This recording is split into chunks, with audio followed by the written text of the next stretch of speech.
Dirt bikes are fun. Can we agree on that? I don't think anybody really disagrees with that. While some believe them to be dangerous, I believe that they are actually the natural end state of the primal instinct that men of all ages have to engage in risk-seeking behavior, as most, if not all, feel themselves drawn to motorcycles in general. Yet most males have this desire beaten out of them at a young age by overprotective parents in a feminine-dominated society. Some of us, however, push against this norm and chase the horizon on two wheels, daring to flirt with danger and death in the relentless quest for adrenaline. We seek that raw, heart-pounding moment where exhilaration teeters on the edge of fear, always balancing between our skills and the limitations of man, machine, and physics. Dramatic intro aside, I just think they're pretty dang cool.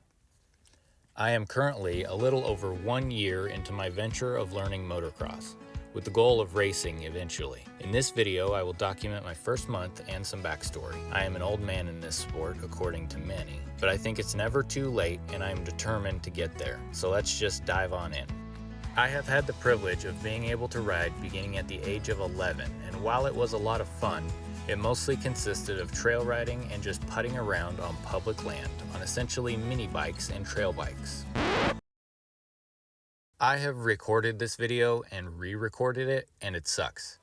It was slow, and I did a wonderful job of making a very exciting thing boring, which was no good. So I'm coming at it now from a more extreme angle.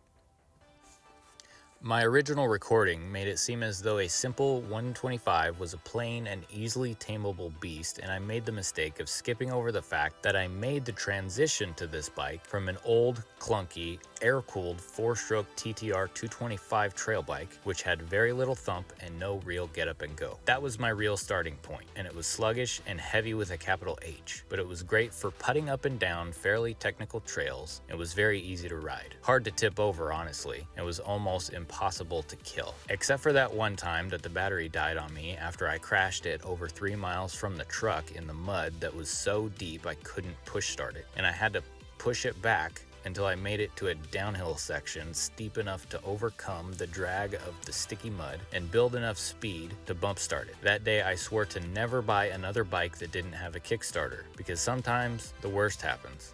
Also, I knew better because I knew the battery was starting to have problems, and I was actually using jumper cables from my truck to jump it, and I just figured that I better make it back there before I shut it off. But hey, the lesson is just because you can do something doesn't mean you should. Don't be like me. But I digress. The reason I wanted to move to a bigger, more capable bike is that I had gotten to a point in my riding where I was exceeding its capabilities. The suspension was slow, and this led to more than one pretty significant crash that I would later find was caused more by my poor technique, but at the time I blamed the bike. A poor craftsman blames his tools and whatnot. So I made the transition from that absolute pile to a light and nimble, seemingly unleashed beast of a 2-stroke, fire-breathing, legit race bike that had full-stroke suspension and a motor that I was convinced wanted to kill me. This was evidenced by the sheer number of times that I broke traction while cornering and the thing just walked out from under me and dumped me into the rocks. The 1998 YZ125 is very well known as a flickable bike because of how light they are compared to other bikes in their class. For me, this fact translated into being able to pull it up over the lip of a ditch that I just crashed it into, or throwing it up into the bed of my truck because I was too cheap and dumb to buy a ramp at the time. Something which was also ill-advised, as I now deal with chronic back pain in my late 20s because I spent the early ones believing that things like that wouldn't have consequences. Again, don't be like me. Now, that major change in weight, increase in power, and lack of traction did not mean that I changed anything about my technique. Oh no. I was still ripping around at the top of the power band, dragging my toes like Ronnie Mac and trying to bunny hop every pile of dirt that even closely resembled a ramp. I always figured that the faster I went, the safer I'd be, due to the gyroscopic effect creating more stability with the wheels turning, or at least that's what I thought, which I guess isn't technically wrong, but really only works in a straight line, I'm pretty sure. I honestly don't know. I am not a physician, but this was my standard operating procedure, which is shaky at best and absolutely ludicrous at worst. I really just wanted to be like Ricky Bobby, and I wanted to go fast. I remember one very specific hill climb I attempted that was very near nearly vertical at the peak, which I'll admit I had absolutely no business attempting, yet nevertheless charged into with all the confidence a 21-year-old brain can fool its pilot into, until about the 90% mark where it bailed out and I realized I was losing too much speed to make it and turned around while I still could. It was a hill made of very loose shale type sand, and I distinctly remember it being so steep that when I stepped on the brake I sped up, so I was going to have to power down the hill because I had zero engine braking. Two-stroke problems, am I right? I still clearly remember the huge boulder that I knew I was going to hit at the bottom of the hill, and one of the cardinal rules of motorcycles sprung into my mind. If you look at it, you will hit it. I knew if I kept looking at it like I would hit it for certain. I remember time slowing down and hearing myself think, come on, man, are you gonna wimp out and let that rock suck you into it because you're scared? Or are you gonna do something to try and avoid this catastrophe? In the next instant, I averted my eyes from the rock and focused on a path that would narrowly avoid it. I shifted up, pinned the throttle, gained traction, and it worked. I share this story because it became a pivotal moment in my life. One of those rare flashes of clarity that proved the old saying, when in doubt, throttle it out, actually holds up more often than you'd think. That moment really deepened my appreciation for riding, and for those of you who ride, you probably get exactly why. At this point in my life, I did have the opportunity to try out multiple four-stroke 250s and was massively underwhelmed with them at the time, as after I had tamed the dragon of my two-stroke and figured out the power curve, they seemed sluggish and heavy. I will disclose that they consisted of multiple Honda 250Ls and a Honda 250 FX, which is foreshadowing for sure, but I shouldn't give that away for any Honda fans. They just weren't the bikes for me, and I very distinctly remember asking the owners of those bikes if they wanted to take mine for a spin, and they told me, quote, "No, your bike scares me." This happened to me on multiple occasions, in fact, in which I have been with a group of dudes I was riding with, and they ask if I want to ride their new bike that they are all excited about. I've always said yes, because why would I not? Dirt bikes are fun. The more I get to ride, the better, right? And I always returned and told them what I thought, and then I'd always ask them, do you want to ride this one? And they almost always said no. Now, I have had two guys say yes and actually ride it a bit, and they were actually the guys who rode the Honda 250Ls. So that really surprised me, as the 125 is a huge departure from that lumbering beast of a parade float. They both spun out every time they shifted gears, and each said that the power band scared the bejesus out of them, which is understandable given their riding experience up to that point. But this is a point where I discovered that two-stroke dirt bikes, to a generation of people who grew up riding four-strokes, are unpredictable and scary. And I love it. I grew to be very comfortable riding it on the trails and improvised practice tracks that I found in the OHV areas and public lands of Colorado and Wyoming. I was very used to the dirt and rocky terrain of, well, the Rocky Mountains, and fared well in most group rides, even though I was always the only guy on a two-stroke. This did make hill climbs difficult, as I always wanted to ride behind the less experienced riders in order to not leave them behind, but they almost always slowed down or nearly stopped halfway up the hill in front of me. So if I didn't just stop at the bottom and wait for them to get to the top before I started up, then I'd have to blow right past them in order to avoid backing off the throttle enough to lose the meat of the power, and that almost always blasted them with rocks and roost, which usually spooked them even more than finding neutral and stopping on a hill already had them rattled to begin with. This always led to a swift tongue lashing, followed by my explanation of my attempt to completely avoid downshifting, but followed by my encouragement to just go faster, but that never seemed to help.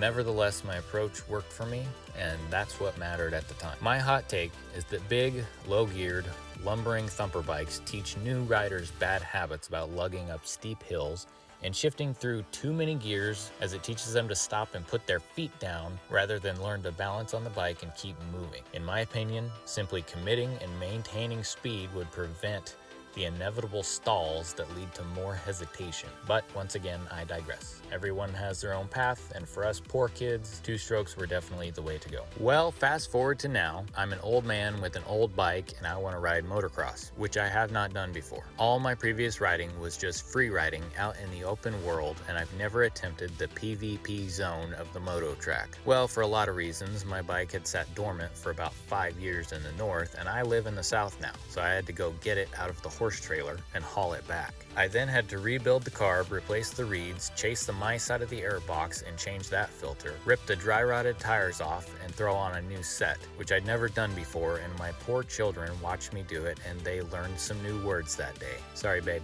I also replaced the grips and control levers and foot pegs while I was at it. Then I bought a new helmet, which was the cheapest one I could find, with MIPS, a used pair of pants, the cheapest boots I could find, which was a mistake I would later find, a jersey, gloves, goggles, knee pads, and a chest protector. And I was ready to go. In the past, the most I really ever wore for protection was a helmet, gloves, and boots, and occasionally actual riding pants if I found them at a garage sale. But now I'm a grown man with a family and a real job, so I have something to lose. And hopefully now my level of dumb is a whole lot less bigger, or at least it should be.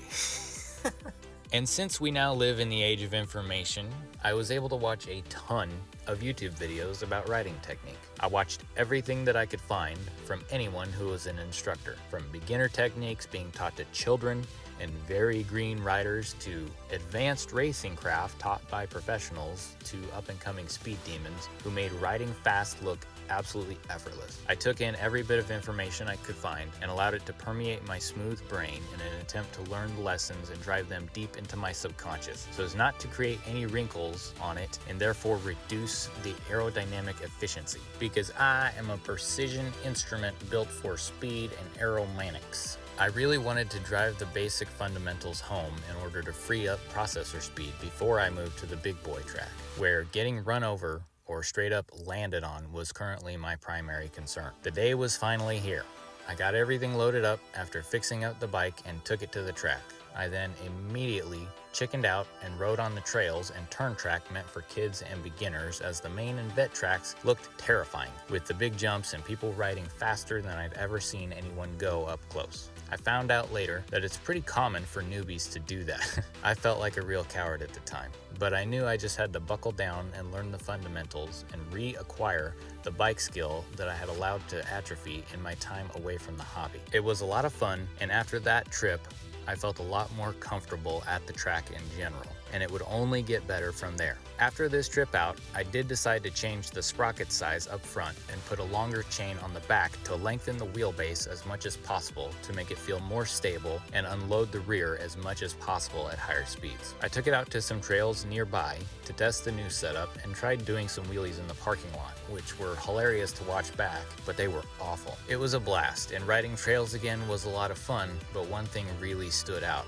Changing the chain and sprockets had made low-speed riding much harder. When I bought the bike, it had a 12-tooth up front and a 51 rear, which made a huge difference, especially since YZ125s aren't exactly known for their low-end torque. Even with that extra punch, I'd still find myself killing it in first gear while trying to power through technical sections. It forced me to ride faster and more aggressively to avoid those awkward moments. But now, with the new setup, I was locked into that high speed mode with little room for anything else, which made the bike less versatile, especially for trail riding. If I do take it back out to the trails, I'll definitely swap back to the 12-tooth up front. For now though, it's back to factory specs. 13-tooth front and 48 rear. This setup is better for the track since it requires less shifting, but on a 125 you're still shifting constantly. Like seriously, if you're not braking, you're shifting, and if you're not shifting, you're about to, it's non-stop. It definitely makes it harder to maintain proper foot positioning and forces you to learn the nuances of when and where to shift. On a 125, gear selection is absolutely crucial, and that's probably the biggest lesson I've learned through all of this. Either way, I worked up the gumption to go back to the track and was really getting into it, and finally felt like I was getting faster, when in reality, I was heading straight for disaster. This is the part where I admit that since I had purchased the bike, the only work that had been done to it was the suspension, which was probably 10 hours ago, and I had absolutely no idea how many hours were on the motor, and I paid for it.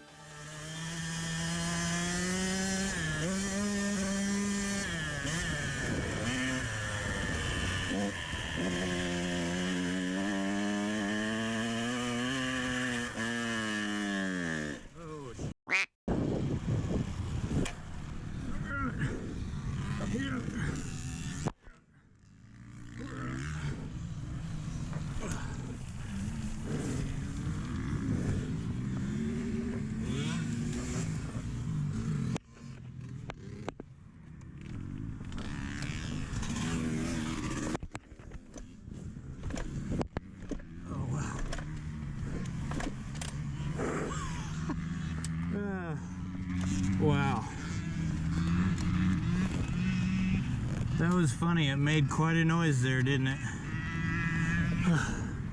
That's okay. It was fun while it lasted. If you don't schedule maintenance for your machines, they will do it for you. In my next video, I'll be rebuilding the motor that just noped out, which at this time I believe to only be the piston, but we'll explore the full extent of the damage that last twist of the throttle did. Don't be like me.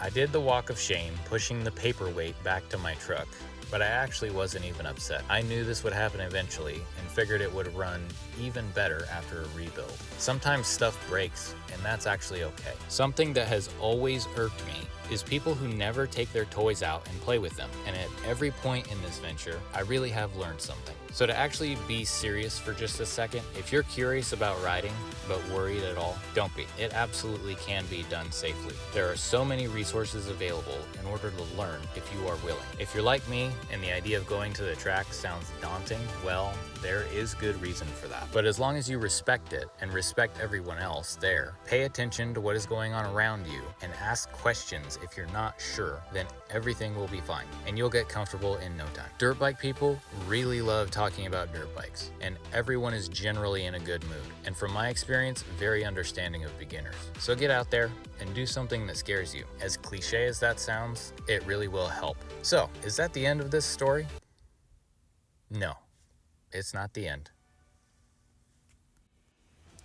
Like I already mentioned, in the next video, I'm going to rebuild this bike and then take it back out again. And there's a lot more to come. There's a lot more improvement and a lot of changes, and I do start to go faster eventually, I promise. Now, I've really crammed quite a bit of time into this short video, and behind all that were countless hours of footage that didn't make it, mechanical issues that I'm sure I even forgot about, a ton of moments of absolute exasperation and frustration, many bad days, and that's not even to mention the money that I spent, the broken control levers, bent shifters, and the time that I spent away from my family. The sore muscles, moments of self-doubt, and the general dents and dings that come with the territory of extreme sports, right? Now, don't get me wrong, I don't say any of this to be Mr. Oh, poor me, don't you feel bad for the guy who gets to ride on his dirt bike? No, I don't want sympathy. I only want to point that out to bring up the fact that even though at times the pursuit of motocross can be hard, it can be painful, it can be frustrating, and definitely scary. I'll be the first to admit that. Even though all of those things are true, it's worth it. And I really think the sport speaks for itself in that regard. But I would certainly encourage anyone who is curious about it to get involved. It really is a super complex endeavor that I believe encompasses all of life's critical lessons. But still, at its core, it's simple and it is just plain fun. So come with me on this adventure. It's only going to get better, and as I improve, I hope that I can help some of you on your journey as well. Thank you for watching, and I'll see you at the finish line. Bye.